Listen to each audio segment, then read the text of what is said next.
ባላሻራ የአክሱም ዙፋን አልጋ ወራሽ ቅድማለም መንግስት ወጣኝ ቅድማለም ጥበብ ጠንሳሽ አማራልን ስልጡን ህዝቦቼ የሃሮሃን የተጠበቅን ሐውልት ያቁም መቅደስ ያነጽን ድንጋይ ፈልጠን አለጠርበን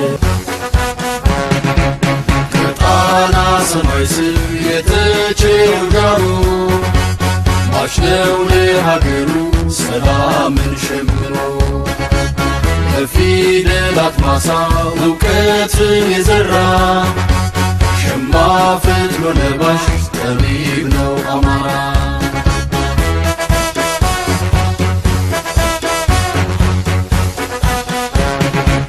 ከአያት ቅድመ አያቱ ከላይ ከታሪኩ ነገደ ዜማዊ ፋኖነት መልኩ ተጠሪ ነው ለአገር ቀድሞ የሚደማ አልባሽ አብራሽኩ የተቼው ግርማ። እንዴት ናችሁ? እንደምን አላችሁ? ደህና ናችሁ ሆይ? ወደ እናንተ ብቅ ስንል ምንጊዜም በደስታ ነው።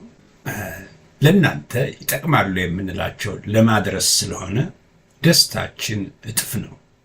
በእውነት ለመናገር አሁን ደግሞ ደስታችን በተለይ የአማራ ህልውና ትግል የገባችሁና ለዛ የምትቆረቆሩ ማንኛውም የአማራ ልጆችና የአማራ ወዳጆች እጅግ ልንደሰት የምንችልበት ከፍተኛ ሁኔታ ላይ መድረሱን ትግሉን እያየን ነው። ለዚህ ነው ዛሬ ወደ እናንተ ብቅ ስል 10 ጊዜ ለክቶ አንዴ መቁረጥ አማራነት ማለት ይሄው ነው ያልኩት። ስለዚህ ለምን የሚለውን የምናየው ይሆናል። ለምን የሚለውን በቆይታችሁ አብረን እስከ ቆየን ድረስ በደንብ እንዲህ አይነቱን ጉዳይ የጋራ ጉዳያችን አድርገን የምንነጋገርበት ነው። ሁላችንም ልንነጋገርበት ይገባል። ምክንያቱም እሴቶቻችንን እየተውን ነው። አዳዲስ ነገሮች ላይ ትኩረት እያደረግን ግን ወደፊት ሊያስኬዱን የሚችሉ የነበሩ ነገሮችን መጠቀም ላይ በጣም በጣም መድከማችን ነው ለዚህ ሁሉ የዳረገን ብዬ አስባለሁና ተመልካቾቻችን በእውነቱ በጋራ ጉዳዩን እያየነው የምንሄድበት ይሆናል። ከዛ በፊት ማንሳት የምፈልገው እንግዲህ ወደ በወሎ አካባቢ እየተከናወነ ያለውን ትንቅንቅ እያየን ነው። የአማራ ፋኖ በወሎ ቤተ አማራ ከፍተኛ የሆነ ተጋድሎ እያደረገ ነው።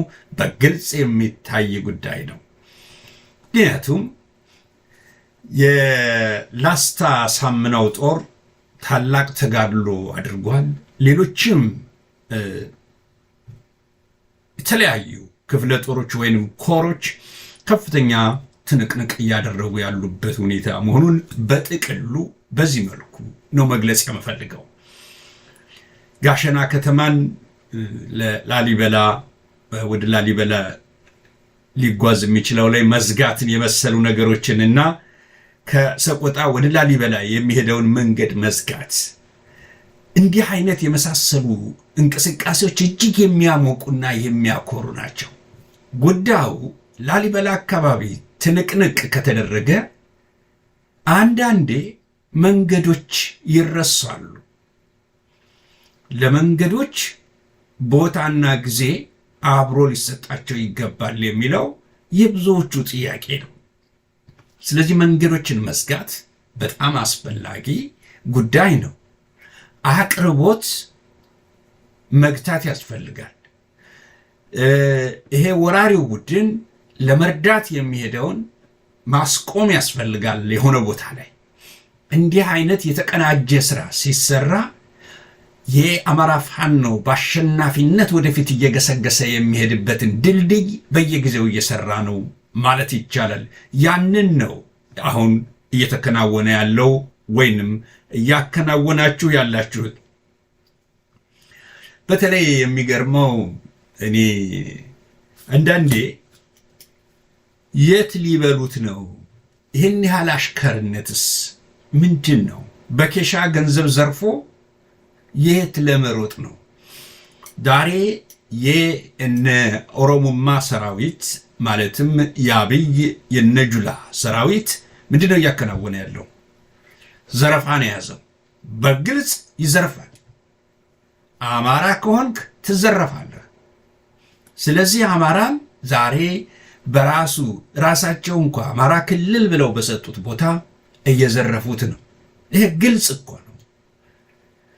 እንዴት በኬሻ ሰራዊት ነኝ የሚል በኬሻ ገንዘብ ይዞ ለማምለጥ የሚሞክርበት ሁኔታ፣ በኪሱ ገንዘብ ሞልቶ የሚገኝበት ሁኔታ፣ ይሄ ዘረፋ ነው።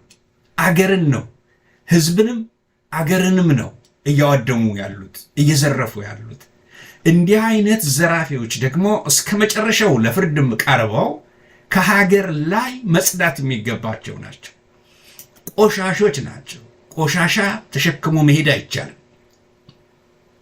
ስለዚህ እነዚህ የወራሪ አዝማች አለቆች ዘራፊዎች በመሆናቸው በስራቸው ያሰማሩት ታጣቂ ደግሞ ዘራፊ፣ ህዝብን አሰቃይ፣ ደፋሪ፣ ታላቁን የማያከብር በኢትዮጵያ ታሪክ ውስጥ የወታደርነት ባህሪ የሌለው አቃጥለው ዝረፈው የሚል በራሱ አገሬ ብሎ ከተሰማራ ማለት ነው። አገሬ ብሎ ከተሰማራ ባፋቸው የሚያወሩት ለኢትዮጵያ በአጠቃላይ ለዳር ድንበሯ ለህዝቡ ህዝብ እየጨፈጨፈ ህዝብን በማንነቱ እያሳደደ ያለን ኃይል በእውነቱ የሚገርም አይነት ሁኔታ ብናይም በህግ የሚጠየቁ ቢሆንም ግን በህግ እስኪጠየቁ ድረስ ደግሞ ያንን ጠያቂውን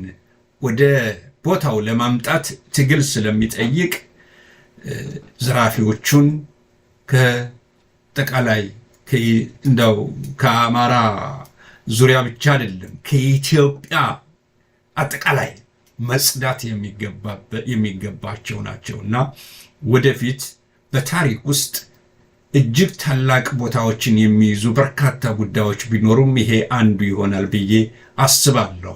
ማጽዳት፣ ለፍርድ ማቅረብ፣ ተጠያቂነትን ማስፈን፣ በግልጽ በዓለም አደባባይ ዘራፊዎቹ በየትኛው አቅጣጫ ቢሄዱ መረጃው ዛሬ በማንኛውም መንገድ እየተያዘ ያለበት ሁኔታ ስለሆነ የትም ሀገር ቢሄዱ ሊኖሩ በማይችሉበት ደረጃ መረጃውን ፊት ለፊት አቅርቦ የህዝብ እልቂትን የፈጸሙ በተለይ በወታደራዊ መንገድም ግንባር ቀደም ፊት ለፊት የታዘዙትን እየፈጸሙ ያሉ በሙሉ በወራሪ ሰራዊት ውስጥም በአድማ ብተናም በሚኒሻም በካድሬነትም እያገለገሉ ያሉ ህዝብን እያስጨፈጨፉ ያሉት ይህን ጦርነት ማስቆም ሲቻልና ህዝቡ በሰላም ወጥቶ እንዲገባ ማድረግ ሲቻል ይህንን በፍጹም መሆን የለበትም ብለው አማራነት ቅብ የሆኑ ወይንም አእምሯቸው የተመጠጠ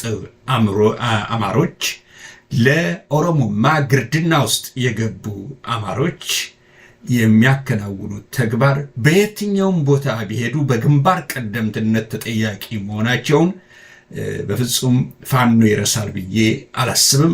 ወይንም ይሄ ለአማራ ህልውና የሚታገለው ማንኛውም ክፍል ይረሳዋል ብዬ ይዘናጋል ብዬ አላስብም። ለፍርድ ይቀርባሉ። ሌላው በተለያዩ በጎንደር አካባቢ እየተከናወነ ያለውን ጉዳይ እንዲህ ቀላል አይደለም። የቡድን መሳሪያ እኮ እየተማረከ ያለበት ሁኔታ ነው። በጋራ እኮ ከፍተኛ ስራ እየተሰራ ያለበት ሁኔታ ነው። ስለዚህ እጅግ አመርቂ ሁኔታ እየተሰራ ነው ያለው። ይሄ በተለይ በጣም የሚያስፈልግ ጉዳይ ነው። በተለይ በጎንደር ውስጥ እጅግ ጀግንነት የሚጠይቅ ስራዎች እየተሰሩ ነው ያሉት። ይሄ ጀግንነት ምንም እንኳ አስቸጋሪ የሆኑ ክፍሎች ቢኖሩበትም ይህን ተቋቁሞ ጠላትን በከፍተኛ ደረጃ እየተዋደቀ ባዶ እያስቀረውና የተሸከመውን መሳሪያ እየተረከበው መሆኑን በተከታታይ አሁን እያየን ነው።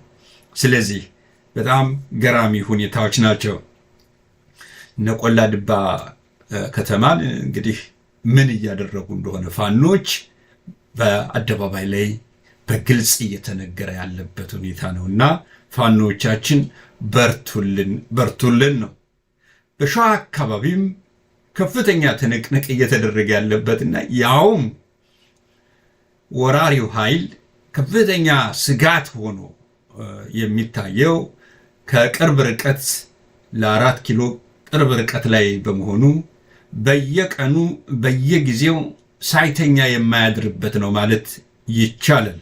ይህን እያደረጉ ያሉት ደግሞ የአማራ ፋኖ በሸዋ ከፍተኛ የሆነ በዲሲፕሊን የታነጸ እንቅስቃሴያቸው እና ለነጻነት ለለውጥ እንጂ ለዝርፊያ ያልተሰማሩ የአማራን አንድነት በእጅጉ የሚደግፉ በዛ ውስጥም የሚሳተፉ ኃይሎች በመሆናቸው ይሄንን በከፍተኛ ደረጃ ሊመሰገኑ የሚገባቸው አማራ በየትኛውም ጊዜም ቢሆን ወደፊት ጀግኖቻችንን በከፍተኛ ደረጃ በእውነት የሚያስባቸው ናቸው። በየትኛውም በህይወት የሌሉትንም በህይወት ያሉትንም በአክብሮት የሚያደንቅበት ጊዜ መድረኩ ሩቅ አይሆንም ብዬ አስባለሁኝ።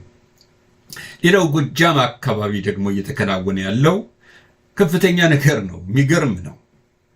በነ ዘንገና ብርጌድ፣ ጊዮን ብርጌድ የመሳሰሉት እንግዲህ ኮሎኔሉን ከነ ኪሱ አብጦ እስኪገኝ ድረስ ኪሱ ግራና ቀኝ አብጦ እስኪገኝ ድረስ እና እስኪሸኙ ድረስ እንዲህ አይነት 2 ሻለቃዎችም አብረውት የተሸኙ መሆናቸውን የሚገልጽ ሁኔታዎችን አሳውቀውናል። እንግዲህ ኪሳቸው ሆዳቸው ብቻ አይደለም፣ ኪሳቸው ሁሉ አብጧል። ዝርፊያ ላይ ናቸው። በዝርፊያ ላይ ስለሆኑ ግን ሳይበሉት መሄዳቸው ደግሞ ያሳዝናል። ከስራቸው ያለው ምንድን ነው የሚጠብቀው ነው። ከስራቸው ያለው እጣ ፈንታውን የሚጠብቀው ነገ ባለተራ እኔ ነኝ ብሎ እንኳ እያሰበ መሳሪያውን ቁጭ አድርጎ ለፋኖ እጅ ለመስጠት መዋል ማደር እንኳ የለበትም። በእውነት ለመናገር ከሆነ በፍጹም። ምክንያቱም የሚያሸንፈው ትግል አይደለም የተያዘው። የምታሸንፈው ትግል ሲሆን ነው ልትዋጋ የምትችለው። ፋኖ የሚያሸንፈው ትግል ስለሆነ በእርግጠኝነት ህልውናውን ለማቆየት የሚታገል በመሆኑ ወደፊት እየገሰገሰ የሚሄደው ለዚህ ነው። እጅግ ገራሚ ሁኔታዎች ናቸው እየተከናወኑ ያሉትና ይሄን አስደማሚ ሁኔታዎችን እንዲሁ ለቅምሻ ያህል ይሄን ነገር ለማንሳት በሌሎቹ የተገለጸ ቢሆንም እኔ ይሄ ጉዳይ ያስደሰተኛል በመሆኑ ሳላነሳው አላልፍም ብዬ ነው። ቀላል አይደለም። አንድ ኮሎኔል ሲደመሰስ በስሩ ያለው ሰራዊት አብሮ ሲደመሰስ ምን ማለት ነው? የወታደራዊ መኮንኖች በግልጽ የምታውቁት ነው። እንኳን የሚመራ ኃይል ይቅርና አንድ ጓድ እንኳ ሲሰዋ ማለት የተወሰነ አንድ ጓድ 9 ሰው ነው 10 ሰው ይሁን እንደዚህ ናቸው አይደል? ይሄ ሲሰዋ ምንድን ነው የሚሰማው? ውድቀት እኮ አይደለም እንዴ? በወታደራዊ ቤት ውስጥ ከፍተኛ ውድቀት ነው። ግን ምንድነው እናንተ ምንም እስካለ ድረስ እየቆሰቆስ ነው ለእልቂቱ እሱም ይዝረፍ ይግደል ይድፈር፣ ግን መጨረሻ ላይ እዛው ይሰናበታል። ይሄ ነው። ስለዚህ በመካከሉ ደግሞ አማራውን እናዋጋው፣ እርስ በርሱ አማራውን እንዲወጋው ገንዘብ እንበትን። ይሄ ስራችሁ ምናልባት እየከሸፈ የመጣ መሆኑን የምናይበት ብዙ ምልክቶች ስላሉ ወደሱ እሄድበታለሁ። 5ኛ ወይንም ራስ ቢትወደድ መንገሻ አቲክም ክፍለ ጦር ከተሞችን መቆጣጠሩን አይተናል። ይሄ በጣም በሚገርም ሁኔታ ነው እንግዲህ እየተከናወነ ያለው። ይሄ ብቻ አይደለም፣ ሌሎችም ዛሬ አጭር አጭር ቆይታ አድርጌያለሁ። አጭር ቆይታዬ ከማን ጋር ነው ካላችሁ ከአንደኛ ክፍለ ጦር ማለትም የአማራ ፋኖ በጎጃም ባህር ዳርን ዙሪያዋን ይዞ በከፍተኛ ደረጃ እየተጠበቀ ያለ ባህር ዳርን ሙሉ በሙሉ ነፃ አድርጎ ማስተዳደሩን እንዲቀጥል ህዝብ እየጠበቀ ያለበትን ሁኔታ አለ። ይህን ደግሞ በወታደራዊ ዘርፍ እየመራ ያለ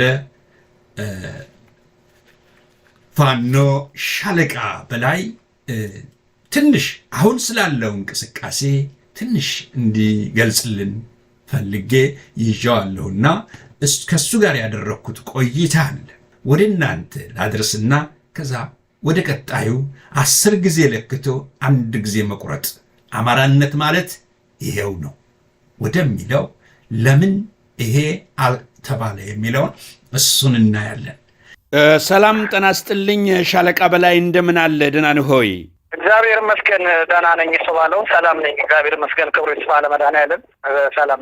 የአንድነት እንቅስቃሴያችሁ ጠላትን የማጥቃት እንቅስቃሴያችሁ በከፍተኛ ደረጃ በየአቅጣጫው እየተከናወነ ነው ያለውና በአራቱም ቀጠናዎች ወደ እናንተ ክፍለ ጦር ከመሄዴ በፊት እንዲህ በጣምራ መስራቱን በአንድነት መስራቱን እንዴት ይሰማሃል? እሱን አውቄ ወደ ዋናው ደግሞ ወደ እናንተ እንቅስቃሴ በገባ ይሻላል። እንዴት አገኘኸው? በጣም ጥሩ። እንግዲህ እኛ መሬት ላይ እስካሁን ስንፈልገው የነበረ አንድነቱን ነው። የአንድነት እስከሚመጣ በጣም የምንጓጓለት በጣም የምንናፍቀው ቀን ነበር። ይህ ቀን ደግሞ በጣም እጅግ የሚያኮራ ስራ የተሰራበት ጠላትን ለአንዴና ለመጨረሻ ተስፋ ያስቆረጥንበት የጠላት ኃይል ተስፋ ቆርጦ የተመናመነበት ጠላት በየቀጠናው የተደመሰሰበት ስንጠብቀው የነበረ ቀን ነውና በጣም እጅግ ደስ ብሎኛል። ጋሽ ሶባለው በደስታ ስንጠብቀው የነበረ ቀን ነበረ። ስለዚህ አንድ አለመሆናችን ነበር እስካሁንም ብዙ ነገሮችን ወደ ኋላ ሲጎተተን የነበረ ጠላትም እንደፈለገ ሲፈነጭብን የነበረ። አንድ ስንሆን ደግሞ አሸናፊዎች እንሆናለን። አንድ ስንሆን ደግሞ ጠላትን በጋራ እንደመሰሳለን። አንድ ስንሆን የያዝነው የጋራ ዓላማ ነውና የጋራ ጠላታችን ባንድ እና ድባቅ እንመታለንና በየቀጠናው ድባቅ ሲመታበት የዋለ ለእኔ በጣም ልዩ ቀን ነበረች። እቺ ቀን ጋሽ ሶባለው በጣም ተነስቀው የነበረ ቀን ነበር። በጣም እንደው እናንተ ብቻ ሳትሆኑ መላው የአማራ ሕዝብ የሚፈልገው ጉዳይ ስለሆነ በአንድነት በመስራት ውጤት እንደሚገኝ ብዙ ነገሮች ብዙ ስራዎች እንደሚቀንስ ይታወቃልና ይሄ ነገር እንዲህ አይነት አካሄዶች በእርግጥ ቀደም ብሎም በሁሉም ቀጠናዎች ያለው በአንድነት ሆነው በውጭ ሀገር ራሱን የቻለ አንድ የሀብት አሰባሳቢ ቡድን ሁሉ የማቋቋም ደረጃ የደረሱበት ሁኔታዎች አሉ። ያ ማለት አንድነታቸውን ያሳያል። አሁን ደግሞ በጋራ ጠላትን መምታት እጅግ የሚገርም ነው። ይሄ ነው አስፈላጊው። ነገ ሌላ ታምር ሊያሰሙን እንደሚችሉ ልታሰሙን እንደምትችሉ እናውቃለንና እንግዲህ በጣም ደስ የሚል ነው። እንደው አድማጩም ተመልካቹም ሁሉም ይሄን ጉዳይ እንደው ሳላነሳ አላልፍም እንዲሰማው ብዬ ስላሰብሁ ነው። ወደ እናንተ ልሂድ። አንደኛ ክፍለ ጦር እጅግ ወሳኝ የሆነ ሁኔታዎች ላይ ነው ያለውና በጣም ቀላል አይደለም። ባህር ዳርን እንደ ዘንዶ ተጠምጥሞ ይዞ ከነገ ዛሬ እንግዲህ በእጁ የሚያስገባት ባህር ዳር ትኖራለች ብለን ስለምናስብ በዛ ዙሪያ ላይ አሁን በሚካሄደው ጦርነት ላይ ምን እያደረጋችሁ ነው? በእርግጥ በተለያየ መንገድ ሊገለጽ ይችላል። ካንተ ማወቅ ስለፈለኩ ነው። በጣም ጥሩ። እንግዲህ በየጊዜው እየተከታተለ የክፍለ ጦሩ ፒአር አለ የህዝብ ግንኙነት ለሚዲያዎች እያደረሰ ነው። ምናልባት እኔ እንኳን አንዳንድ አልፎ የነበሩትን ነገሮች እንደው ለመግለጽ ካልሆነ የህዝብ ግንኙነታችን በየጊዜው በየደቂቃው በየአውደ ውጊያዎች እየተከታተለ በቪዲዮ በመረጃ በማስረጃ ለሚመለከተው አካል እያቀረበ ነው። ከሱ የተለየ ነገር እንኳን ይኖረኛል ብዬ የምጠብቀው ነገር የለም። ግን እንደ አማራ ፋኖ በጎጃም እንደ አንደኛ ክፍለ ጦር በርካታ ድሎች የተገኙበት በርካታ ድሎች የተቀዳጀንበት ሰራዊታችን ለአንዴና ለመጨረሻ ጊዜ ጠላትን አይቀጡ ቅጣት የተቀጣበት ልዩ የሆነች ቀን ነበረች። እቺ አንድነትን ጠብቃት የነበረችው እንግዲህ እንደ አንደኛ ክፍለ ጦር ሻለቃ ንሙት ብርጌድ፣ ባህር ዳር ብርጌድ፣ የጣናው መብረቅ ብርጌድ ከትናንት ወዲያ በመተሳሰር አዴት ላይ ከፍተኛ የሆነ ተጋድሎ ተደርጓል። ደንሳ ባታ ላይ ከፍተኛ የሆነ ተጋድሎ ተደርጓል። ምላጭ በር ላይ ከፍተኛ የሆነ ተጋድሎ ተደርጓል። እንግዲህ በዚህ መካከል ከፍተኛ የሆነ የጠላት ኃይል የተደመሰሰበት፣ ከፍተኛ የሆነ የጠላት ኃይል የተማረከበት ቀን ነበር። እንግዲህ አዴት ላይ ከነበረው አውደ ውጊያ ከ10 በላይ ክላሽኮፎች ተማርከዋል። ከ5 በላይ ብሬኖች ተማርከዋል። ስናይፐር ተማርከዋል። የአገዛዙ ሰራዊት ከ100 በላይ ሙትና ቁስለኛ አስተናግዷል። አዴት ከተማ ውስጥ እንግዲህ ባህር ዳር ብርጌድ እንደሚታወቀው ከዚህ ቀደም ከፍተኛ የሆነ ተጋድሎ ሲያደርግ የቆየ አባይ ማዶ ላይ እንግዲህ እንደምናውቀው ላብነት ያክል ከወራት በፊት ከፍተኛ የሆነ ተጋድሎ ተደርጎ ድሽቃዎች፣ ብሬኖች የተማረኩበት ሁኔታ ነበር የተፈጠረው። ስለዚህ ያ ታሪክ አሁንም አዴት ከተማ ላይ ተደግሟል ማለት ነው። እንግዲህ ሰራዊታችን ከዚህ ቀደም ሲጠብቀው የነበረ አንድነት እስከሚመጣ ሲጓጓ የነበረው ለአንዴና ለመጨረሻ ጊዜ የሳቀባት ቀን ብትኖር ትናንትና ከትናንት ወደ ዛሬ ነው። እንግዲህ ውጊያው እንደቀጠለ ነው። በትናንትናው ዕለት ኮሎኔል ታደሰ ሙሉ ለብርጌድ መራይን ሙሉ ለሙሉ መቆጣጠር ችሏል። የጣናው መብረቅ ብርጌድ መኮድ ባህር ዳር መኮድን በከፊሉ መቆጣጠር ችሏል። እንዲሁም በተመሳሳይ የጣናው መብረቅ ብርጌድ መሸንቲን የጠላት ኃይል ተከማችቶ የነበረበት መካናይዝድ እዛ አስቀምጦ በየቀጠናው በመድፍና በታንክ የአማራን ንጹሐን ሲጨፈጭፍ የነበረበትን ቀጠና እዛ የነበረን የጠላት ኃይል ሙሉ ለሙሉ ባይባልም ከፍተኛ የሆነ የጠላትን ኃይል መደምሰስና መማረክ ተችሏል። ቢኮሎ በተመሳሳይ ኮሎኔል ታደሰ ሙሉ ለብርጌድ ሙሉ ለሙሉ መቆጣጠር ችሏል። ገርጨጭ ከተማን ሙሉ ለሙሉ መቆጣጠር ተችሏል። እንግዲህ ከዚህ መካከል መራይ ላይ ከፍተኛ የሆነ የአገዛዙ ሰራዊት ክምችት የነበረበት እንግዲህ የዛሬ ዓመት አካባቢ ንጹሐኖችን ከ84 በላይ የታረዱበትና የተጨፈጨፉበት ቀጠና ነበር። በትናንትናው ዕለት እንግዲህ ሙሉ ለሙሉ አገዛዙ ከምቾበት የነበረው አስተዳደሩን መቆጣጠር ተችሏል። ሙሉ ከተማውን ተቆጣጥረን ከ100 እና ከ200 በላይ የጠላት ኃይል ተደምስሷል። ከ50 እና ከ60 በላይ አድማ ብተና ሚኒሻ ፖሊሶች ተማርከዋል። ከፍተኛ የሆነ ቁጥሩ ለጊዜው ይህን ያህል ባይባልም ውጊያዎች እንደቀጠሉ ስለሆነ የቡድን መሳሪያዎች ተማርከዋል። ክላሽንኮቮች ተማርከዋል። ከፍተኛ የሆነ አድማ ብተና ተማርኳል። ቁጥሩን ለጊዜው እንግዲህ ከዚህ ቀደም እንዳልኩ የህዝብ ግንኙነታችን በየደቂቃው የሚዲያዎች ሲያደርስ ስለነበረ ከዛ የተለየ ነገር የዘለለ ባይኖረኝም ውጊያዎች ግን እንደቀጠሉ ናቸው። አሁንም ወደፊትም ይቀጥላል ማለት ነው። ጋሽ ሱባለው በጣም በጣም የሚገርም ታምር ነው እየተደረገ ያለው ማለት ይቻላል። እንግዲህ ይሄ በአንድ ክፍለ ጦር እናንተ በምትመሩት ክፍለ ጦር የተከናወነ ነው። በሌሎች ክፍለ ጦሮች ደግሞ ሲደመር በአራቱም ቀጠናዎች ያለው ደግሞ ክፍለ ጦርና ኮሮች የሚሰሩት ሲደመር ከባድ ውጤት ነው። በእጅጉ የሚገርም ነውና አሁን በጠቀስክልኝ እናንተ አመራር እየሰጣችሁ ባላችሁበት ቦታ አካባቢ መራዊ፣ ዱርቤቴ፣ ገርጨጭ፣ መኮድ አካባቢ ያለው ሁኔታ እና አዴት አካባቢ የሚደረገው ነገር እንዲቀላል አይደለም ማለት ነው። እነዚህ ቦታዎችን ወሳኝ ናቸው እና እኒህ ቦታዎችን ከተሞችን ገብቶ እስከ መቆጣጠር መድረስ በጣም የሚገርም ነው እና በጣም በጣም እንዲያው ህዝቡም የበለጠ እንዲያው ሊገነዘበው በተለይ ከተማውን አገሩን የሚያውቅ በሚገባ ይገነዘበዋል ብዬ አንተን እላለሁ። እኔ አንድ የሳበኝ ነገር አለ። መኮድ አካባቢ የመቅረቡ ሁኔታ አለና መኮድ ከቀረባችሁ ለአውሮፕላን ማረፊያው ቅርብ ናችሁና ለህዝቡም እንደው የምታስተላልፈው ነገር ካለ እንደው አውሮፕላን ማረፊያው መያዝ አለበት የሚልም ስላለ ማለት ነው። አመሰግናለሁ። እንግዲህ እኛ እንደ ወታደር ይህን እናደርጋለን ይህን እንሰራለን አንልም። ወታደር የራሱ የሆነ ሚስጥር አለው፣ የራሱ ጉዞ አለው፣ የራሱ እንቅስቃሴ አለው። ለመያዝ ግን አሁን ምንም የቸገረን ምንም አይነት ያጋጠመን ተግዳሮት የለም።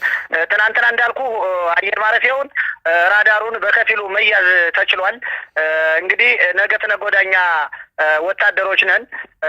ምናልባት ከዚህ ቀደም እንደሚታወቀው ባህር ዳር ላይ አንቶኖቭ ተመቶ የወደቀበት ሄሊኮፕተር በተመሳሳይ በድሽቃ ያወረደበት ሁኔታ ነው ያለው እና ነገ ተነገ ወዲያም እኛ ማድረግ የምንችለው ነገር እና ከማድረግ ምንም የሚገድበን ምድራዊ ኃይል የለም። እንግዲህ ያገዛዙ ሰራዊት ኃይል ተስፋ እየቆረጠ እጅ እየሰጠ ነው። በእነዚህ በአንደኛ ክፍለ ጦር በተደረጉ አውደ ውጊያዎች ከ200 በላይ ክላሽንኮቮች ተማርከዋል። ከ30 እና ከ40 በላይ ብሬንና ስናይፐሮች ተማርከዋል። ከፍተኛ የሆነ ከ10 ከ10,000 እስከ 15,000 ባለው ጥይቶች ተማርከዋል። መኮር ላይ ከመግባት ማንም የገደበን ምድራዊ ኃይል የለም። ምናልባት ከዚህ ቀደም እንዳልኩ በተደጋጋሚ የአማራ ፋኖ በጎጃም የህዝብ ግንኙነት መምሪያ ኃላፊ ፒያሩ በማርሸት በኩል የተሰጠ መግለጫ አለ። በአየር መንገዱ በኩል እንግዲህ ያንን ከኛ በላይ ያሉ ፖለቲከኞች አሉ፣ እኛ ወታደሮች ነን። እንግዲህ ወታደር ደግሞ መመሪያና ትዕዛዝ ጠብቆ የሚሰራ ነውና ባህር ዳርን በተመለከተ በዛ ከዚህ ቀደም የተላለፉ መልእክቶች አሉ። እኛም እንግዲህ የሚወርዱልን መመሪያዎችን ተቀብለን ወደፊት እነዛ መመሪያዎች ተግባራዊ አድርገን በስራ የምንገልጸው ይሆናል እንጂ ዛሬ እንደው ይሄ ነው ብዬ የምናገረው ነገር እንኳን አይኖረኝም። ጋሽ ሱባለው በትክክል እውነት ነው፣ ትክክል ነው። ከበላይ የሚመጣውን መመሪያ መጠበቅ ትክክለኛ ወታደራዊም አካሄድ በመሆኑ እጅግ የሚገርም ነው። በፋኖ ደረጃ እጅግ ዲሲፕሊን የተሞላ የሚያደርገውን ወጥነቱን የጠበቀ እንቅስቃሴ ስለሆነ አስገራሚዎች ናችሁ ብዬ ነው የምገልጸው። በእኔ በኩል እንግዲህ ደግሜ ደውላለሁኝ። ምናልባት ልጠቅሰው የምትፈልገው ነገር ካለ እድሉን ልስጥህና የመጨረሻ በዚህ እንለያያለን። በየጊዜው ለምታደርግልኝ ነገርም በጣም ነው የማመሰግነው። ማለት እንደዚህ አንዳንድ ጉዳዮችን አስቸግሬ ያለህን ሁኔታ ስጠይቅ በፈቃደኝነት የምትቀርብልኝ እና አመሰግናለሁ። ለዛም ማጠቃለያ የምትለው ነገር ካለህ። አንደኛ ክፍለ ጦር ውጊያው እንደቀጠለ ነው። ሰራዊታችን አንገት ለአንገት የተናነቀ በዚች ሰዓት በዚች ደቂቃ ለአንተ በምናገረው በዚህ ደቂቃ በዚህ ሰዓት አሁንም ውጊያዎች እንደቀጠሉ ናቸው። እንግዲህ ነበልባሉ የአማራ ፋኖ በጎጃም የአንደኛ ክፍለ ጦር አባልና አመራር ጥላትን አንገት ለአንገት የተናነቁ ጥላትን ድባቅ እየመቱ ባህር ዳር ብዙ ጊዜ አጥፍቻችኋለሁ እንዲያደርጋቸዋለሁ ጥንፈኛውን እያለ ሲቦተረፈ የውሸት ፕሮፓጋንዳ ሲነፋ ሰራዊታችን ግን አይንበረከክምና ነገ ተነገ ወዲያም ሰራዊታችን ላንጨርስ አልጀመረውም። ናይን ትግል በስራ የምንገናኝ ይሆናል። አሁንም በኋላ በተመላሽ መተን ያሉ ነገሮችን ጠቅልላ አድርጌ እሰጥሃለሁ። ሱባለው በጣም አመሰግናለሁ። በርቱ። መልካም ተጋድሎ፣ የአንድነት ተጋድሎ። እሺ፣ አመሰግናለሁ።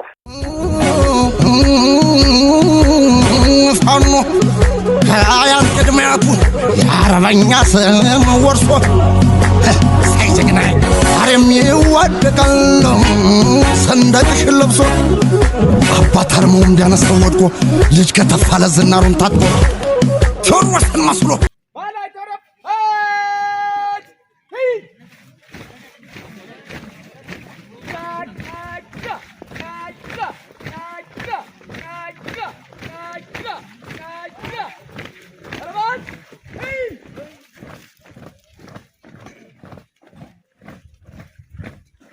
ያው እንደሰማችሁት እንዳያችሁት ነው።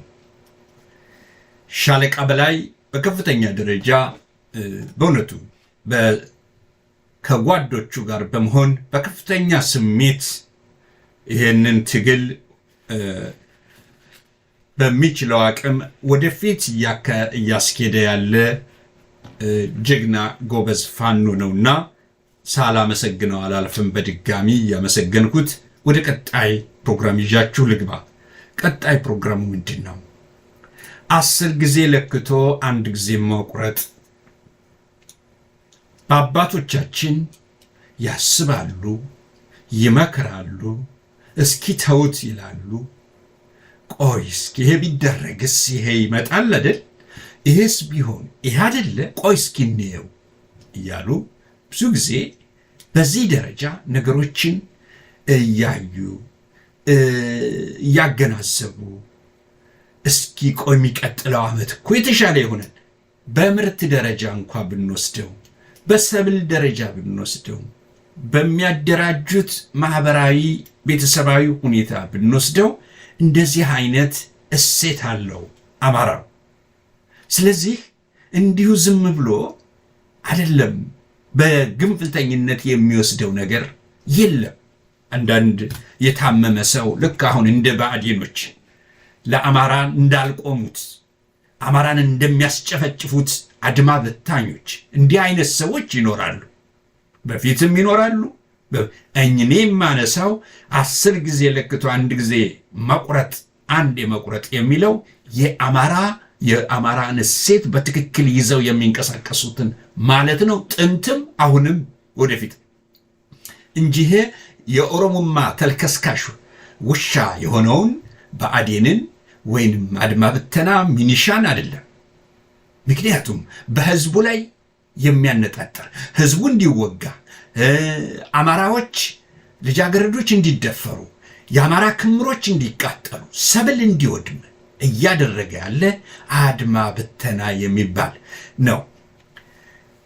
ስለዚህ ጉዳይ ልናገር። አድማ ብተናዎች በእውነቱ ያሳምነው አጽም በተለይ በልዩ ኃይል ውስጥ የነበራችሁ ያሳምነው አጽም እንደሚፋረዳችሁ ጥርጥር የለኝም። ምክንያቱም መጨረሻ ላይ ዋጋ ትከፍላላችሁ። ያሳምነው አጽም ያሳምነው ቃል አንድ ሁኑ ያለውን ጥሳችሁ በአማራ ላይ ምላጭ የምትስቡ የአድማ ብተና እጅግ ታሳዝናላችሁ። በሱ ጊዜ እንደዛ ተሰብስቦ የጠነከረ ነበር። ዛሬ በተለይ እነ ጀነራል ተፈራ ማሞ እስኪ ትንሽ እንኳ እነኚህ አይነት ሰዎች ለትግል ውስጥ ሲገቡ ትንሽ አይቀፋችሁም ወይ? እናንተን አይደለም ለማንኛውም 10 ጊዜ ለክቶ አንዴ መቁረጥ ማለት። ምክንያቱም እናንተ በሆዳችሁ የምትገዙ በሆዳችሁ የምትንቀሳቀሱ በመሆናችሁ 10 ጊዜም የሚለካ የለም እናንተ ጋር። ምክንያቱም የሚነዳ ነው። ይሄ እኔ የምገልጸው 10 ጊዜ ለክቶ አንዴ መቁረጥ የሚለው የአባቶቻችን ሲወርድ ሲዋረድ የመጣ ነገሮችን የማገናዘብ ችሎታ፣ ነገሮችን አገናዝቦ ማድረግ የሚለውን ከትውልድ ወደ ትውልድ ያስተላለፉበት ነው። አማራነት ማለት ታዲያ ይሄው ነው። አማራነት ይሄ ነው። ምሳሌዎችን እያነሳን እንሂድ። በዚህ በፋኖ ትግል ውስጥ ብዙ ውጣ ውረዶች ተከናውነዋል። በፋኖ ትግል ውስጥ በጣም በርካታ በዚህ 1 ዓመት ከ8 ወር ውስጥ ወይንም 2 ዓመት ሊሞላው የሆኑ ጊዜያቶች የቀሩት ትግል ውስጥ ብዙ ውጣ ውረዶች ተከናውነዋል። ብዙ ከሃዲዎች፣ ሸርታታዎች ከፋኖ ትግል ውስጥ ገብተው የፈጸሙት ሸርና ሊጎትቱ የሚችሉበት ሁኔታዎች ተፈጥረዋል። አንዳንዶች ግድ የለም የኛን ጉዳይ መነካካት አያስፈልግም የሚሉ አሉ። እኔ ኦሮሞማ አይደለም፣ በእውነት ልንገራችሁ የሚያሳስበኝ በጣም ኦሮሞማ አይደለም። በጣም የሚያሳስበኝ ባንዳው ነው፣ የሚያበሳጨኝም ባንዳው ነው። ኦሮሞማ አማራ አንድ ከሆነ የኦሮሞማ ሰራዊት የአንድ ቀን ጉዳይ ይሆናል ብዬ ስለማምን ነው። የአንድ ቀን ጉዳይ ነው። አማራ እንደሆነ ከገጠመ የአንድ ቀን ጉዳይ ነው። ተአምር ነው የሚሰራው። ተአምር አማራ አንድ ከሆነ ያ እንዳይሆን የሚሰሩ የአድማ ብተና እግር ጎታች ምናምን የዶላር ፋኖ የዶላር ስም አውጪ እነዚህ ከፍተኛ የሆነ ከምንም በፊት እኔ ጠላቶች ናቸው። ለአማራ ህልውና ትግል እንቅፋቶች ናቸው። ስለዚህ አታንሱ እባካችሁ፣ እንደው ዝም ቢባል የሚሉ አሉ። የለም እንደሱ አይደለም። ባንዳን ባንዳ ማለት ይጠይቃል። ይህን ካላል ወደፊት ልንሄድ አንችልም። ምክንያቱም በነ በላይ ዘለቀ ጊዜ የተባለው ነገር መደገም የለበትም። እመየ ኢትዮጵያ ሞኝነሽ ተላላ የሞተልሽ ቀርቶ የገደልሽ በላ ተብሎ እኮ የተዘፈነው ይሄን ውስብስብ በዛን ጊዜ ኢንተርኔት የለም፣ በዚያን ጊዜ ዩቲዩብ፣ የዛን ጊዜ ፌስቡክ የለም፣ ወይንም ሌላው የሶሻል ሚዲያው ቴሌግራሙ፣ ዋትስአፑ የለም። በዛን ጊዜ ሊያስተላልፉት የሚችሉትን ባንዳዎች ምን ያህል ተጠቃሚ ሊሆኑ የቻሉበት፣ በኋላም አገርን ሲያስክዱ፣ አገርን ጀግኖችን ሲያስመቱ፣ የተለያየ ነገር ሲሰሩ ቆይተው በመጨረሻም ባንዶች እንደገና ወደ ስልጣንና ወደ ተለያየ ቦታ ላይ መውጣታቸው። አሁን ግን ያ ይኖራል ብዬ አይደለም። ስለዚህ ባንዳዎች የሚያከትሙበት ሁኔታዎች ሩቅ አይሆንም። ስለዚህ 10 ጊዜ ለክቶ አንዴ መቁረጥ አማራነት ማለት ይሄው ነው ያልኩበት ምክንያት ምንድን ነው? በዛሬው ዕለት በተለይ ፋኖ ዘመቻ አንድነት ብሎ ጀምሯል። ዘመቻ አንድነት ብሎ በአራቱም አቅጣጫ አንድ ሆነው የጀመሩለት በጣም ነው በቃ አስደሳች ሁኔታ ተግባራዊ እንቅስቃሴ። አማራነት ማለት ይሄ ነው። አማራነት ማለት ሌላ አይደለም። አማራነት ማለት አስበህ የሚያዋጣው ላይ የለም አሁን ማድረግ አለብኝ ብለህ መነሳት፣ ይሄ ጀግንነት ነው። ስለዚህ በወሎ፣ በጎንደር፣ በሸዋ፣ በጎጃም ያሉ የፋኖ አመራሮች አሁን ያከናወኑት ነገር ታላቅ ጉዳይ በመሆኑ በእጅጉ ሊመሰገኑ ይገባል። እውነት መናገር አለብን። በህይወት ባሉበት ሰዓት ልንገልጽላቸው ይገባል።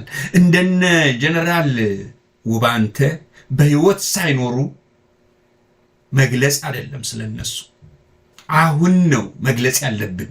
ጀግኖቻችን ናቸው። በአራቱም አቅጣጫ አንድነትን ለማምጣት ሰርተው ምንም ብዙ ሳያስወሩ አሁን ቀጥታ ተግባራዊ እንቅስቃሴ፣ ወሬ ላይ አይደለም፣ ተግባራዊ እንቅስቃሴ ነው ያደረጉት።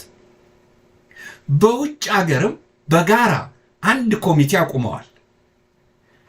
በውጭ ሀገር ያቆሙት ኮሚቴ ላይ ግን ምን ያህል በውጭ ሀገር ያለው ያንን ይረዳል ያግዛል ብለን ካየን ግን እጅግ አሳፋሪ ነው። ምክንያቱም አማራ ይሄ ነው ወይ? እንዲህ አይነት በባንዳዎች የተጠለፈ፣ በአስመሳዮች የተጠለፈ፣ በሰርጎ ገቦች የተጠለፈ ራሱን ዞሮ የማያይ አማራ በውጭ ሀገርም ቢሆን የተመጠጠ ጭንቅላቱ የተመጠጠ አማራ አለ። አማራ ቅብ አለ። አገር ውስጥ ብቻ አይደለም። ስለዚህ ይሄ ግምት ውስጥ በማስገባት ነው 10 ጊዜ ለክቶ አንድ ጊዜ መቁረጥ የሚለው። በእውነቱ ፋኖቻችን ሊመሰገኑ የሚችሉበት እንቅስቃሴ ነው ያለው። የሚመሰገኑበት ጉዳይ ነው። እኔ እንዲህ ሰብሰብ ብሎ ሳየው የሚሰማኝ ስሜት እኔ እንዴት ብዬ እንደምገልጽላችሁ አላቅም። ውድ ተመልካቾች መግፋት ያለብን አንድ ነገር አለ። ብዙ ውጣ ውረዶች ነገሮች ታልፈዋል። ጦርነት ቢጀመር የሚያመጡ ነገሮች ምንድን ናቸው? የለም ይሄ ነገር ባይሆንስ፣ የለም በዚህ ብንቀጥልስ፣ የለም በሰላማዊ ትግል ብንሞክረውስ፣ አይ መሆን ያለበት እንደዚህ ነው እየተባለ ብዙ ነገሮች ሲታሰቡ ቆይቷል። ያ ታሽቶ ፋኖ ተወልዷል። ፋኖ ደግሞ አንድ እንዳይሆን ከፍተኛ ስራ ሲሰራ ነበረ። በቀጥታ እየሰሩት ያለው በአሁኑ ሰዓት የመጀመሪያ ሙከራቸው ከሸፈ።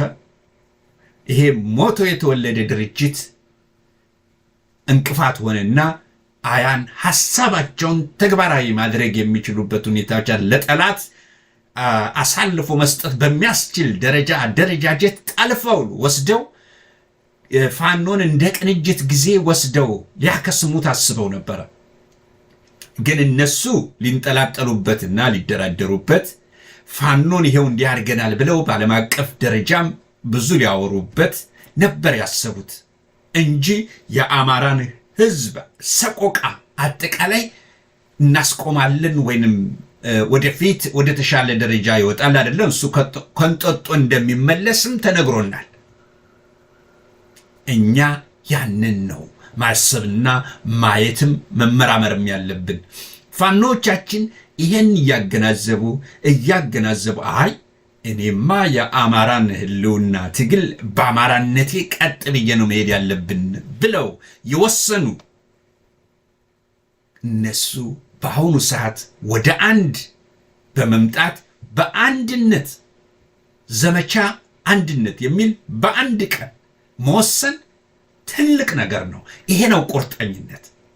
ይህን ቁርጠኝነት በአማራ ፋኖ በወሎ ቤተ አማራ፣ የአማራ ፋኖ በጎጃም እንዲሁም የአማራ ፋኖ አንድነት በጎንደር፣ የአማራ ፋኖ በሸዋ እንዲሁም የወለጋ ክፍለ ሀገር ፋኖ እዝ ቢዛሞን እሱም የራሱን ድርሻ ያከናወነ ስለሆነ ግን ይሄ ዘመቻ አጠቃላይ እነዚህ ዋናዎችን በተለይ ከቢዛሞ በፊት የነበሩት አራቱ መክረው ዘክረው ቀጥታ ይህን ዘመቻ ማወጃቸው አንቱ የሚያሰኛቸው ታሪካዊ ስራ ነው። ምናልባት እኛ የምናየው ዛሬ የሚከናወነውን ጦርነት ማሸነፋቸውን መደምሰሳቸውን ምናምን ብቻ አይደለም። በጣም ቆንጆ አካሄድ ነው የሄዱት። በጣም ቆንጆ አካሄድ፣ ብዙ ሳያወሩ ብዙ ሳይናገሩ ተግባራዊ ስራ ላይ ነው ያከናወኑት። የህዝብ ግንኙነቶች ተሰብስበው ማለት ተነጋግረው መግለጫ ያሉትን ወቅታዊ ሁኔታዎችን የሚያስተላልፉበት ሁኔታ መፍጠር ምን ማለት ነው? ይሄ እኮ በጣም ብዙ አስበው አውጥተው አውርደው ምን ብለው የቆረጡበት ጉዳይ ነው። ይሄ ነው አማራነት። አሁን አንድ ነገር ሊኖር ይችላል። ሸዋ ባላመጠ በአመቱ ይውጣል ይባላል አይደለም? ምንድን ነው ይሄ? ይሄ እኮ ቀላል አይደለም፣ ከባድ እሴት ነው። አይቶ መጨረሻ ላይ ይወስንብሃል ነው። መጨረሻ ላይ ድባቅ ይመታሃል ነው። ሌላ ነገር አይደለም። አይረሳልህም። ጉዳዩን ያወጣ ያወርዳል። ወዴት ነው? እንዴት ነው? ይሄ ቢደረግ ይሄ ምን ያመጣል? ይሄ ቢሆንስ ይሄ እንዴት ነው? ይሄስ ቢደረግ ምንድነው ክስተቱ? ያወጣል ያወርዳል። ይሄ የአማራ እሴት ነው። ይሄንን ለማሳየት ነው ሸዋ ባላመጠ ይውጣል በአመቱ ሲል እንዲሁ ዝም ብሎ አይደለም፣ ዝም ብሎ የተተረተ አይደለም። አንድ እነሱ ጋር ሸዋ ላይ ያለው ጉድለት አለ። በአሁኑ ሰዓት ይሄን ትግል ያልተቀላቀሉ የሸዋ ልጆች በተለይ በክፍለ ጦር ደረጃ ወይንም በብርጌድ ደረጃ ያሉ የተወሰኑት ወደነ ደሳለኝ ጋር ያለ ግንኙነት መምጣቱን ብናይም ጠቅልለው ይሄ ሸዋ አንድ እንዳይሆን የሚያደርገውን ዞር በል ብለው በክፍለ ጦር ደረጃ ያሉ አመራሮች፣ በብርጌድ ያሉ አመራሮች ዞር በል ማለት የሚገባቸው አሁን ነው። እሱን ባለማድረጋቸው አንዳንዶቹ በዚህ ሊወቀሱ ይችላሉ። ስለዚህ ሸዋን ይሄንን እሴቱን ሊያሳጡ የሚሞክሩ ሁኔታዎች ላይ በደንብ መዝመትን ይጠይቃል እና የሸዋ ወጣቶች፣ የሸዋ አባቶች፣ የሸዋ እናቶች፣ አጠቃላይ የሸዋ ልሂቃን ከማንኛውም አማራ በፊት ግንባር ቀደም ኃላፊነት አለባቸው። ምክንያቱም በአካባቢ ስለምታውቁት፣ በቦታው አቀማመጥ ያለውን ሁኔታ ስለምታውቁት ይሄ ከባህላችን ከሴታችን ውጭ ነው፣ ውጣ፣ ከመካከላችን ውጣ ብላችሁ ይሄንን ከፋፋይ ፋኖ ነኝ ብሎ የተቀመጠውን ክፍል ከሸዋ ላይ ነቅሎ ወደ የሚሰማራበት ስራ እንዲሰማራ ማድረግ የእናንተ ድርሻ ነው። እኛ ማገዝ አለብን። አዎ ማገዝ አለብን። ግን እናንተ ያለውን አካባቢ ቦታ አቀማመጡን ስለምታውቁት ይሄ የዚህ ፋኖ ነኝ የሚለውን የሸዋን ፋኖ የናደ ለመናድ እያስገደለ እያሳሰረ ያለን ክፍል በቃ ልትሉት ይገባል። እሱ ላይ ነው ያለው አንድ ችግር። ወሎ እየደረመሰው መጥቷል። ማስጠንቀቂያም ሰጥቷል። መግለጫዎችን አውጥቷል። ማስጠንቀቂያ ሰጥቷል። መግለጫዎችን አውጥቷል እና ወደኛ ና ብሏል። በተለይ በኮሎኔል ፋንታው ላይ ና ወደ ወንድሞችህ ና የሚል ጥሪያቸውን ደጋግመው አሰምተዋል። እየገሰገሱ ነው። ወሎቹ የተሰባሰቡ እየገሰገሱ ነው። ድል በድል እየሆኑ ነው። ያን ድል በድል የሚሆኑትን እንዴት አይረባውም ይሄ? እንዴት አይጠማውም ይሄ? ያውም እኮ የነ ጀነራል አሳምነው አካባቢ ነበርኩ የሚል ሰው አንድነት መስበኩን እያወቀ እንዴት ከነምሬ አፈንግጦ ሌላ ቦታ ላይ ይቀመጣል? ስለዚህ ወሎ ዙሪያውን አንድ ሁኔታ ነው የሚያስፈልገው። እኛ አማራ አንድ ይሆን እያለ ነው። እንኳን ወሎ ላይ ሊከፋፈል ይቅርና እንኳን ጎንደር ላይ፣ እንኳን ሸዋ ላይ፣ እንኳን ጎጃም ላይ በፍጹም ይሄ መፈቀድ የለበትም። በማንኛውም መንገድ ነገሮች መቆም አለባቸው። ጎጃም ለዚህ እኔ አነሳለሁ ደጋግሜ፣ ቆንጆ አርያ ነው፣ ጥሩ አርያ ነው። መከረ፣ ዘከረ፣ ተው አለ፣ ምን አለ 10 ጊዜ ለክቶ አንዴ ቆረጠ። ያ ደግሞ ምንድን ያደረገው? መከረ፣ ዘከረ፣ አስላከ፣ እባካችሁ አለ፣ በዚህ ወጥቶ በዚህ ወርዶ ብሎ ደጋግሞ በመግለጫም በምንም በሁሉም መንገድ በሽማግሌም በሁሉም መንገድ ነገረ። መጨረሻ ላይ ግን ይህን ሁሉ ከጨረሰ በኋላ የአባቶቹን እሴት ተጠቀመ ማለት ነው። ምንድን ነው ያ እሴት? አስበህ አንዴ መቁረጥ። ስለዚህ ምንድን ነው ወደ ላይም ወደ ታችም ወደ ምንም በሙሉ እነሱ በሚቆጣጠሩት ቦታ ላይ አፈንጋጩንም ምኑንም ሁሉንም አንዴ ሰርጎ ገቡንም አቆማሉ። በጉልበት የሚያስቆሙትን በጉልበት አስቆሙ ማለት ነው። ይሄ ነው ያደረጉት። ይሄ አርያ ወደ ሌሎች ሊሻገር ይገባል። ፋኖች እርግጠኛ ነኝ በጣም ትግባባላችሁ። በተለይ ጎጃም ላይ እና ጎንደር ላይ ያላችሁ፣ ወሎ ላይ ያላችሁ፣ ሸዋ ላይ ያላችሁ አሁን በተግባር አሳይታችሁናል እኮ እንደምትግባቡ፣ እንደምትነጋገሩ፣ እንደ የኛን ሁኔታ ተረድታችሁ እንዴ ምን እየተሰራ ነው ብላችሁ እንደምታስቡ እኮ አሳያችሁ። ምክንያቱም በውጭ ያለው እኮ እናንተን እንደ ማዕበል ሆኖ በኢኮኖሚ ሊያግዝ ይገባ ነበር። ማዕበል ሆኖ መምጣት ነበረበት አማራ። በቃ እባክህ ተቸገርኩ እኮ የሚመጣልኝ እገዛ ኮራው በአማራ ብላችሁ እስክትሉ ድረስ እናንተ ጋር መድረስ ነበረበት። ይሄ ስንፍና አለ። ይሄ ስንፍና ደግሞ የሚሰበረው አሁንም በእናንተ ነው። ይሄ ውጭ ያለውን ስንፍና የምትሰብሩት እናንተ ናችሁ። በዚህ አካሄዳችሁ ከሄዳችሁ ትሰብሩታላችሁ። ምክንያቱም ወሬን የለመደው ወሬ ማለት ለሚያወራለት እንጂ ለሚሰራለት አይደለም።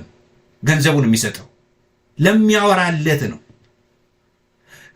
እንዲህ አይነት ይሄ ደግሞ ማን ያወናብዳል? ወራሪው በከፍተኛ ደረጃ ያወናብዳል።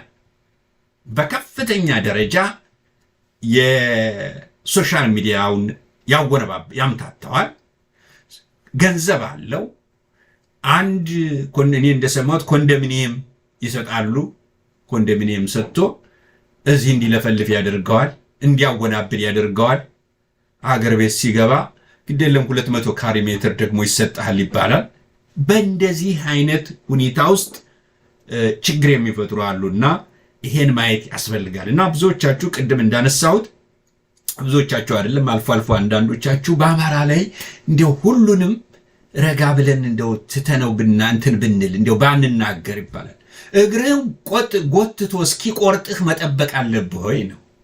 ይሄ መሆን መቻል የለበትም። ስለዚህ ይሄ እንዳይደረግ አሁን የተጀመረው የፋኖዎች እንቅስቃሴ በከፍተኛ ደረጃ ሊደገፍ ይገባዋል።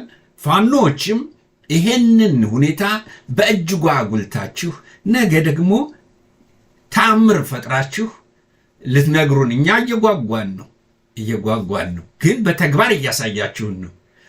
እናንተ ያሰባችሁት ጉዳይ ሊኖር ይችላል፣ ወይንም እኛ እንደው የሚወዱት ወሬ ነው፣ እስኪ ያውሩበት ብላችሁ እንደው የተዋችሁትም ይመስለኛል። ስራችሁን እየሰራችሁ ወሬውን ለኛ የተዋችሁት ይመስለኛል። በጣም ጀግኖች ናችሁ። አሁንም ደግሜ ላመሰግን እፈልጋለሁ። በሸዋም፣ በወሎ፣ በጎንደር፣ በጎጃም ያላችሁ አመራሮች እንዲህ አይነት አንድ ቀን ዘመቻ መዝመትና ማወጅ በጣም በጣም በጣም አስፈላጊ ነገር ነው። ታዲያ ከምስጋና ባሻገር አንድ ቀን ተአምር የሚሰራበት ቀን ደግሞ በደንብ አዘጋጅታችሁ አሁን የጀመራችሁታል። መጨረሻችሁን ገና አላየንም፣ ግን ተአምር የምትሰሩበት ሁኔታ ደግሞ ተፈጥሮ እናያለን። ዓለምን የሚያስደምም ሁኔታ የሚል እምነት አለኝ። ክረምቱ ማለፍ የለበትም የሚል የብዙ ሰዎች ሁኔታዎች አሉ። ሹክሹክታ ሊሆን ይችላል፣ ወሬ ሊሆን ይችላል፣ ግን ክረምቱ ማለፍ የለበትም። አብይ ይህን ክረምት በፍጹም ወራሪውን አማራ ክልል ማስወጣትም የለበትም፣ ሰምጦ መቅረት አለበት። እንደ ክረምት ይሄ ረግረግ የምንለው አለ አይደለ? እግርህ ከገባ የማይወጣ ማለት ነው። ረግረግ ውስጥ ከገባ አንድ ከብት ረግረግ ውስጥ አሁን ብትገባ እኔ ጉዳዩን ስለማቅ ነው እግሯ አይወጣም፣ በቃ ቆማ መቅረቷ ነው። ስለዚህ ረግረግ ውስጥ እንደገባ እንስሳ ይሄንን የአብይ ኦሮሙማ ክፍል ወራሪ ክፍል ዘራፊ፣ ሰብል አቃጣይ፣ ደፋሪ፣ ወንጀለኛ የሆነ ሰራዊት ውጦ ማስቀረት ያስፈልጋል። ስለዚህ በተቻለ መጠን ይሄንን ተአምር ሰርታችሁ ልታሳዩን እንደምትችሉ ገምታለሁኝ። ይሄ ነው እንግዲህ ክረምቱ ላይ ማለፍ የለበትም የሚል የብዙ ሰዎች ምክንያቱም በክረምት መዋጋት ብዙ ጉልበት እንደሚጠይቅ ይታወቃል።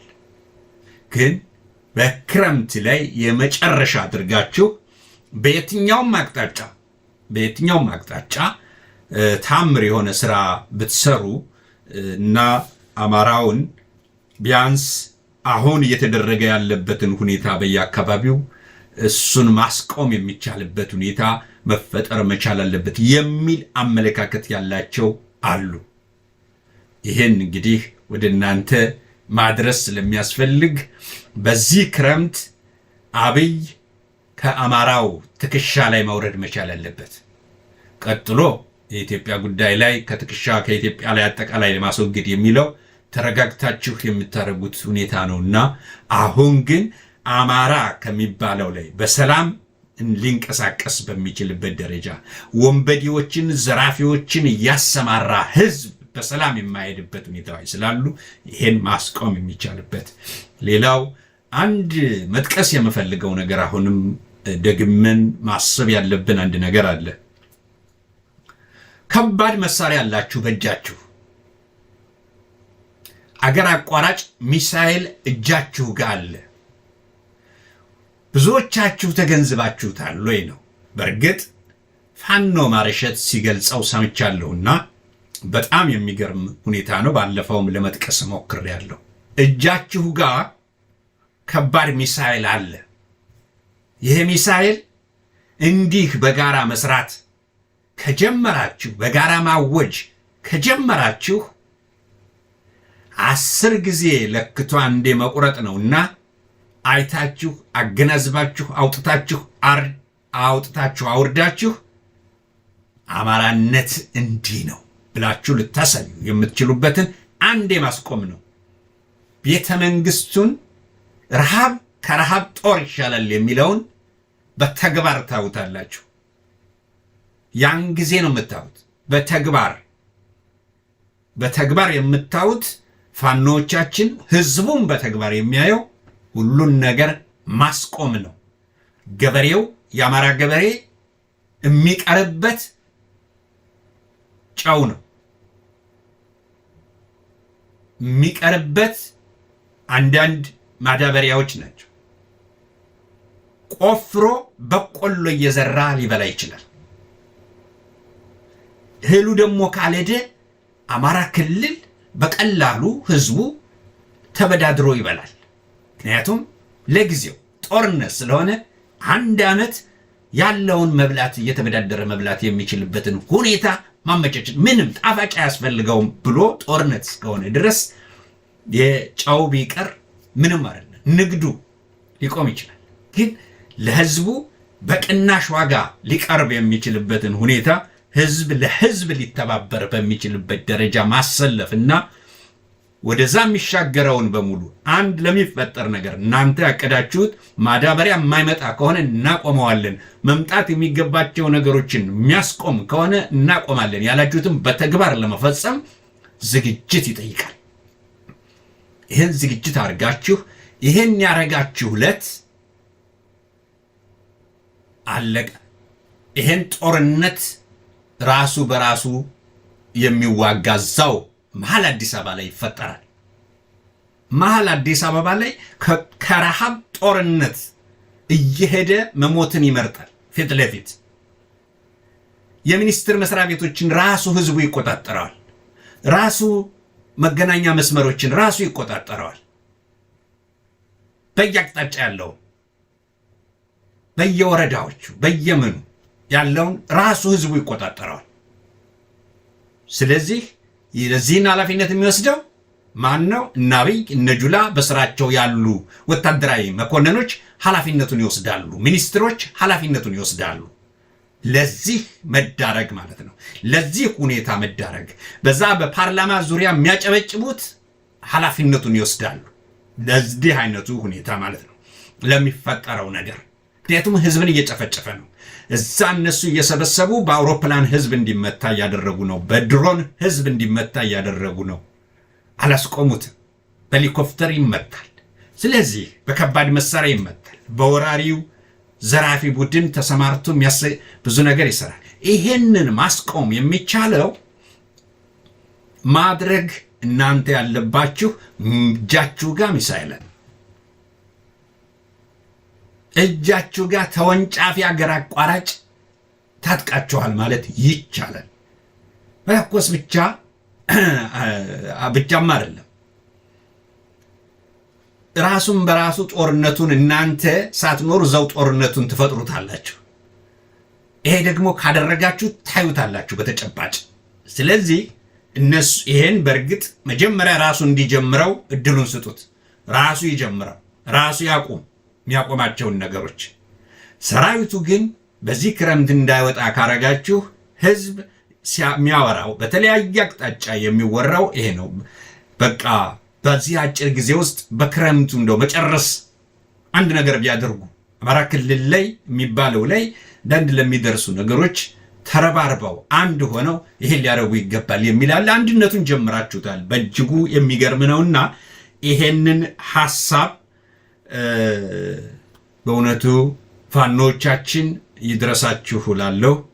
እኔ የኦሮሙማ ጉዳይ አይደለም የሚያስጨንቀ ኦሮሙማን ያሰማራውን ሰራዊት ሁሉን ነገር እንደምትቀበሉት በተግባር ታይቷል። አንድ ከሆናችሁ በአንድ ቀን ብዙ ነገር ትቀበሉታላችሁ። አንድ እስከሆናችሁ ድረስ ተአምር ሰርታችሁ በአጭር ጊዜ ይህን ወራሪ ኃይል ለፍርድ ታቀርቡታላችሁ። እንዳይወጣም ታደርጉታላችሁ። ዋና በሮች ሲዘጉ ጦርነት ሲካሄድ ዋና በሮችን ያለመዝጋት አቅርቦት እንዲመጣለት እንዲታገዝ የማድረግ አይነት ሁኔታዎች አሉ። እዛ ላይ ሊታሰብበት ይገባል። ስለዚህ አስባችሁ እዚህ ጋር ደርሳችኋል። በእጅጉ ነው የማመሰግናችሁ። በእውነቱ ማማም የአማራው ከከፍታው ወርዷል፣ ወደ ከፍታው መመለስ አለበት የሚል አቋም ነው ከመጀመሪያው ጀምረን ስናቋቁመው ያራመድ ነው። ወንጀለኞችን ለፍርድ ማቅረብ የሚቻለው ከፍታ ላይ ስትሆኑ ማለት ወንጀለኛን ማቅረብ የሚያስችል አቅም ሲፈጠር ነው። በጥቅሉ ያን አቅም ከሌለ አማራ ሁልጊዜ እየተገደለ ይኖራል። ስለዚህ ወንጀለኞች ሳይጠየቁ ያመልጣሉ። በባሌም በሞያሌም ሊያመልጡ ስለሚችሉ፣ በጅቡቲም በሌላም መንገድ ሊያመልጡ ስለሚችሉ የማይታሰቡ መንገዶች ሁሉ ሊኖሩ ስለሚችሉ እነዛን አጥርቶ ማየትና ዝግጅትም ይጠይቃል። ለዛም መውጣት የለባቸው ወንጀለኞች እንዳያመልጡ እሱ ሁሉ ሊታሰብበት ይገባል። ታዲያ በቀጣይ ፕሮግራማችን እስከምንገናኝ እስከዛው ድረስ ሰላም ሁኑልን እንላለን። መልካም ጊዜ። ገዢ ያልደፈረን ባልጠላት ያልበደ አማራነትን ተላብሰን አማራነትን ተኩለን ነፃ ህዝቦች እንደነበር